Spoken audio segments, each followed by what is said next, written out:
ಓಂ ಶ್ರೀ ಗುರುಭ್ಯೋ ನಮಃ. ಹರಿ ಓಂ.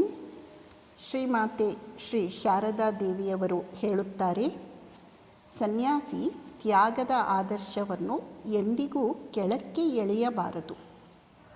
ಹೆಂಗಸಿನ ಬೊಂಬೆಯೊಂದು ಬೋರಲಾಗಿ ದಾರಿಯಲ್ಲಿ ಬಿದ್ದಿದ್ದರೆ ಅದರ ಮುಖ ನೋಡಬೇಕೆಂದು ಅವನು ಅದನ್ನು ಕಾಲಿನಿಂದ ಕೂಡ ತಿರುಗಿಸಬಾರದು.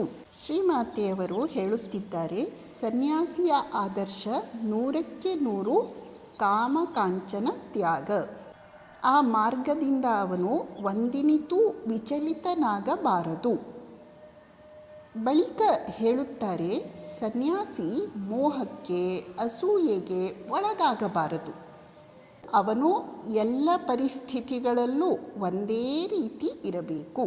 ಶ್ರೀಮಾತೆಯವರು ಸಾಧಕನಾದವನು ಮೋಹ ಅಂದರೆ ಅಟ್ಯಾಚ್ಮೆಂಟ್, ಅಸೂಯೆ ಮತ್ಸರ ಇವುಗಳನ್ನು ತಾಳಬಾರದು. ಇದರ ಅರ್ಥ ಸಾಧಕ ಪ್ರತಿಯೊಬ್ಬರನ್ನು ಸಮದೃಷ್ಟಿಯಿಂದ ಕಾಣುವುದನ್ನು ಅಭ್ಯಾಸ ಮಾಡಬೇಕು.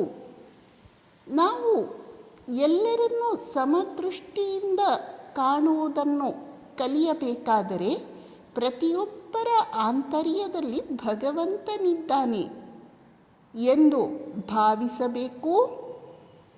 ಅದನ್ನೇ ಆಲೋಚನೆ ಮಾಡುತ್ತಿರಬೇಕು. ನಮ್ಮ ಶ್ರೀಮಾತೆಯವರ ಜೀವನ ಇದಕ್ಕೆ ಉತ್ತಮ ಉದಾಹರಣೆ. ಶ್ರೀಮಾತೆಯವರಿಗೆ ಯಾರ ಬಗ್ಗೆಯೂ ಮೋಹ ಇಲ್ಲ, ಯಾರ ಕುರಿತೂ ಅಸೂಯೆ ಇಲ್ಲ. ಅವರು ಪ್ರತಿಯೊಬ್ಬರಲ್ಲೂ ನಾರಾಯಣನನ್ನು ಕಂಡರು, ಎಲ್ಲರನ್ನೂ ಸಮಾನವಾಗಿ ಪ್ರೀತಿಸಿದರು. ಸಾಧು ಸಜ್ಜನ ಜನನಿ ತುಮಿಮ, ಅಸಾಧು ದುರ್ಜನ ಸುತ ತೊಮಾರ್. ಸಾಧು ಸಜ್ಜನರೂ ಅವರಿಗೆ ಸಮಾನವಾಗಿ ಪ್ರೀತಿಪಾತ್ರರು, ಅಸಾಧು ದುರ್ಜನರೂ ಅವರಿಗೆ ಅಷ್ಟೇ ಪ್ರಿಯರು. ಅವರು ಎಲ್ಲೂ ಯಾರ ವಿಷಯದಲ್ಲೂ ಭೇದ ಭಾವ ಮಾಡಲಿಲ್ಲ.